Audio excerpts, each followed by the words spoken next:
So Integrated 1, 1.1.1, solving puzzles. We're going to be introduced to a function machine today. So this is a great opportunity to make sure that you're copying down the notes as we're going along. You notice on this screen, I have a whole bunch of stuff already written out beforehand. It's not always going to be the case. But if you take a look at this, we have our function machine itself where we are going to be dropping a value into the top of it. This is typically an X value that goes in as the input. Where we plug that in goes inside the box where the function machine is, and it is an X value. So everywhere you see an X, you're going to plug that number into it. Then the end result is going to be whatever you got out of it at the end. So in this case, it's going to be a Y value as the output, or we can even refer to it as F of whatever number we plugged in, and then the output value is going to be that number at the very end. So just kind of keeping track of where everything is with our color coding, which might help. One of the other things, so you're going to hear us talking about this function notation, which is identified as F of X. So that's how we say this. So that little FX notation is called F of X. I just want you to know that F of X is just a fancy name for Y. That's really all it is. Now, there are some situations where having the Y is better. There are other situations where having that F of X notation is better. And then just so we're clear, we start running kind of out of the same alphabet when we're identifying functions. So off to the side there, you can see other letters that are commonly used. And we kind of stick most of the time close to F in the alphabet itself. So G, H, J are pretty common. You're also going to see like L and M. I don't use L that much because mine looks like a 1, so it kind of defeats the purpose. It doesn't look like an actual function. So here we've got an example now, and this one kind of has a lot going on. This is really more of like we want to think our way through this, maybe kind of play around with some numbers as well. So when you use the following inputs, all right, well, let's talk about what those inputs actually mean. Now, I think we're good with this whole -3, -2, -1, 0, 1, 2, 3. What might be a little concerning is the ... part of it. Well, I just want to let you know that the ... means that I could pick numbers that follow the same type of pattern in either direction. So notice that these numbers that I've identified, that I highlighted for you in yellow, there are no decimals and there are no fractions. So I'm not going to choose numbers that are decimals or fractions. But I can choose numbers that are negative. So negative, positive, no decimals, no fractions. So I could, if I wanted to, go to the left ... and if I wanted to, I could plug in -40, since that's technically down in that direction. Or I could go to the right, and if I wanted to, I could plug in 113, since that's technically in the right direction. So we want to use these numbers, or there's an infinite amount of them, to try to figure out if the function machine at the right-hand side, so the one that I gave you on the screen, is going to guarantee, that's the question, that's the big part here. Does it guarantee that the output is going to be a negative number? So if I go over here and I put a little note down at the bottom. So remember, the output is the one that drops out. So inside here, is this guaranteed to be negative?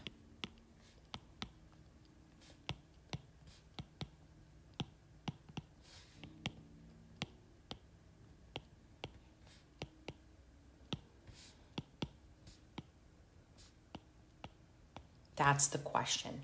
That's what we're trying to figure out. So at this point, what I would like you to do is start plugging some numbers into the top. And I'll give you an example. So I'm going to go ahead and plug in a number that I like. So a number, if I take a look inside the function machine, it looks like I'm going to divide by 2. So I want to make a good choice. So I want to make sure that I can divide by 2 like evenly. Or I know that you guys have a calculator. You're welcome to use it. So you could basically plug in anything you want. So I'm going to take out my little function machine, kind of put it over here to the side. Find some spots to write everything in. And I think I'm going to drop in. I know some people don't like dropping in negative numbers.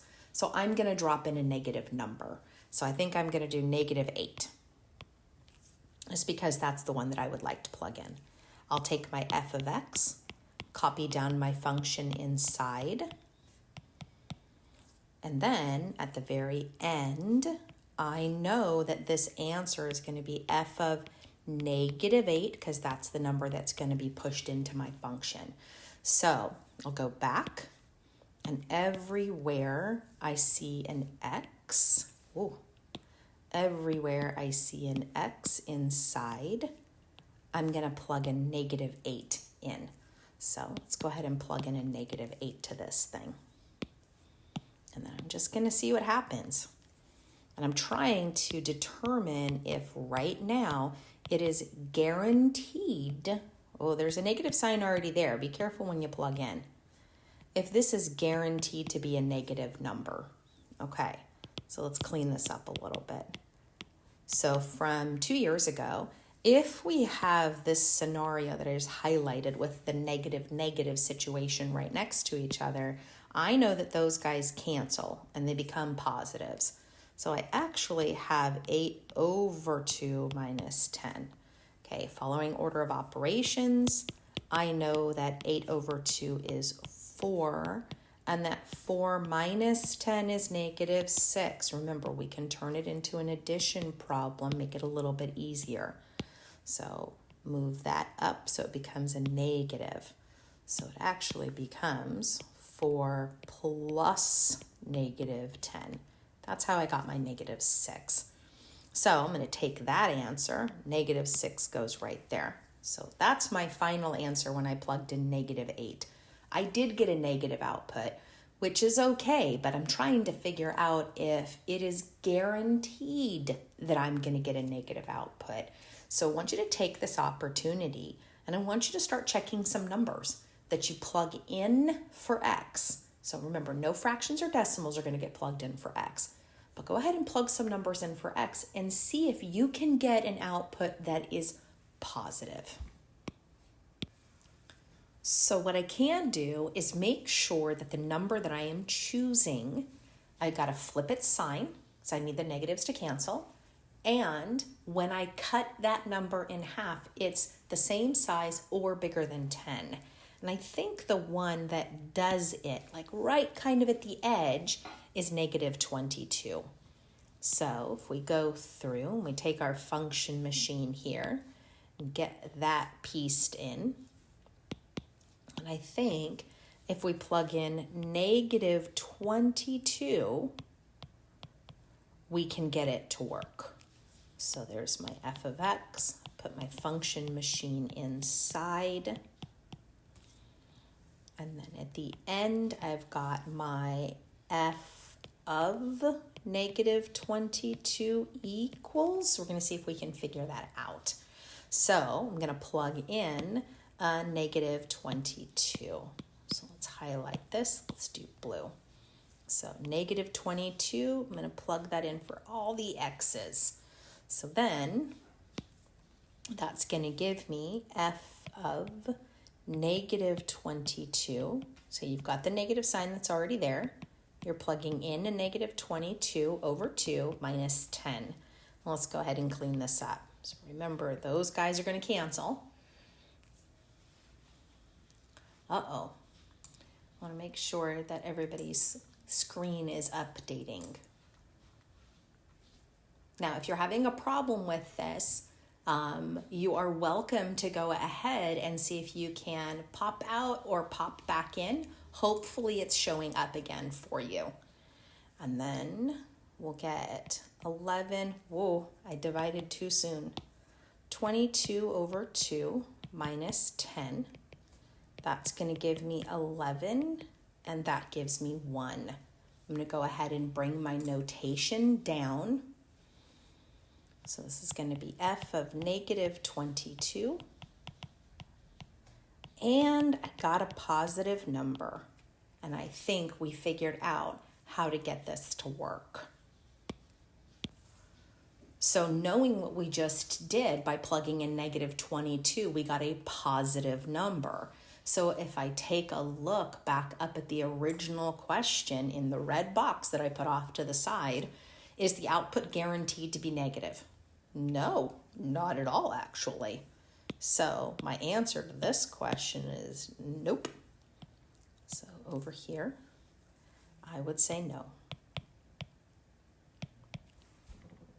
And the example that we used was negative 22. So basically, I need to plug in a negative number to get the signs to cancel.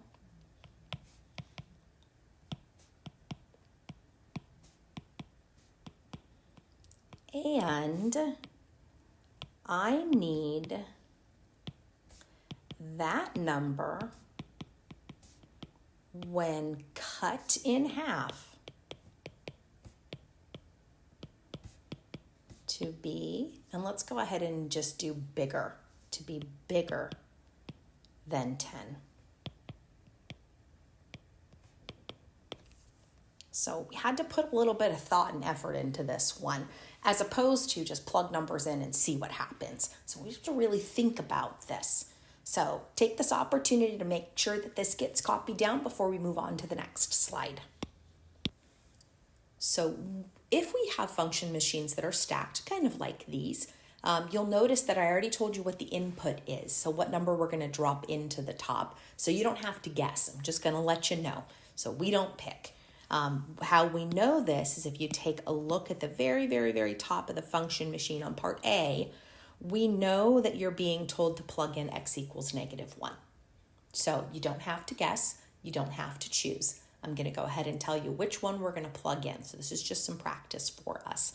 But what happens is that we can actually drop a number into the top of a function machine and then get an answer for that. But then now we use that answer as the new drop in. So if we take a look at just A, I know that I'm going to plug in negative 1. So everywhere I see an X, I'm going to plug a negative 1 in. So I'm going to go ahead and do that off to the side here. So I'll work out the first one with you guys. Then I'm going to have you work on part B. So we're going to, doing my work off to the side, I'm going to plug a negative 1 in for all of my X's. And then the left-hand side is just notation. So don't do anything with that F notation. So leave the left alone. I'm going to go ahead and do the math on the right-hand side. And it looks like I'm going to get a negative 2 when it's plugged in. So at the very bottom of that first function machine, I'm going to say that f of negative 1 is equal to negative 2. Now, what ends up happening is that the answer that I got out of that negative 2, that now becomes the x value that I drop into the next function. So here I now have x equals negative 2. So that's going to get dumped into the next function. So you're going to take the answer from the previous one and put it into the x for the next one. So now everywhere I see an x, I'm going to plug in a negative 2. Whenever you substitute something in, kind of like I did in the first one, use parentheses. It should make your life easier and maybe catch any mistakes that may have occurred. So I'm going to plug a negative 2 in for my x's. So I'm going to take that x out. I'm going to replace it with a negative 2. And then the squared was on the x. So the squared is on the outside of the parentheses. Okay, so if I do the math on this, I know that that's going to give me, well, squared means times itself. So I'm going to write out both of them, just kind of cover myself here. So if I do -2 times -2, that's going to give me a +4. So at the very end, I'm going to get g of -2 is equal to +4, which means my final answer here is that 4. You can even say g of -2 is equal to 4. So the final output is that one. So notice that I dropped the first one in, and then I worked it all out through the machine, and I took that answer, and now I dropped that answer into the machine to work out another one. So what I'd like you guys to do is to see if you can do part B. Same idea. Notice that all I did was switch the two function machines. So that's why the G function is coming first. So give it a shot. Okay, so if you guys take a look at part B, I think the trickiest part on part B is because of the x squared. You do want to make sure that you put parentheses around that -1. If you guys are using a calculator, which I'm okay with, you have to make sure that you put parentheses around the -1 when you plug it into the calculator with the squared on the outside. I know over the years people will tell me, well, my calculator told me it's -1. That's because when you typed it into your calculator, you didn't put parentheses around the -1. So your calculator is only squaring the 1. It's kind of ignoring the negative sign until the end. So double check your work against mine. The correct answer for B is f of 1 is equal to 4. And then make sure that you have this down. And then at this point, we don't have a huge amount of writing on this page, so I'll give you an additional 30 seconds before we move on to the next slide. So here are our next practice problems. You'll notice that 3A and 3B look a lot like what we've been doing.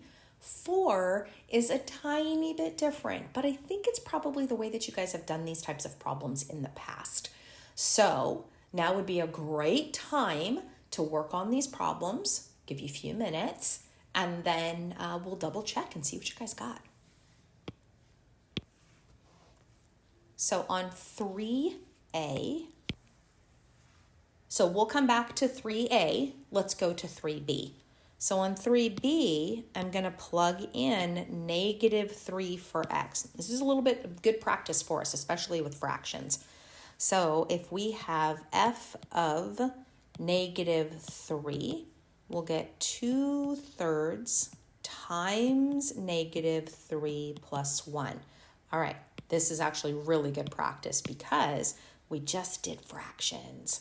So remember to make sure that you give it a denominator of 1. Then when we multiply fractions, we go straight across. So f of -3 is going to give us -6 on top and 3 on the bottom. Don't forget the plus 1. We simplify this, f of -3, well, -6 divided by +3 is negative, and 3 goes into 6 twice. So we get -2 plus 1, which means we do get -1. So that is our correct answer for 3B. So if we go back to 3A, we put the 4 in where all the x's are located. So it's going to give me f of 4 is 5. Put the 4 in parentheses. And then obey order of operations. We're going to do multiplication first. And then we're going to do addition. So it looks like we do get 23 for that answer.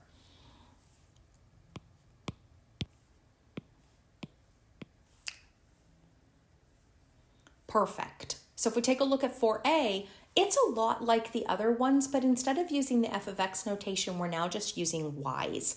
So we're going to go ahead and just plug that in here. So everywhere I see an x, I'm going to plug in a 4. So that's going to give me y equals plug my 4 in, put the squared on the outside. Then we know that squared means times itself. If we multiply those two together, that gives us 16. Take the 1 down with us, and it looks like we get 15. Very good. Let's move on to B. Same idea.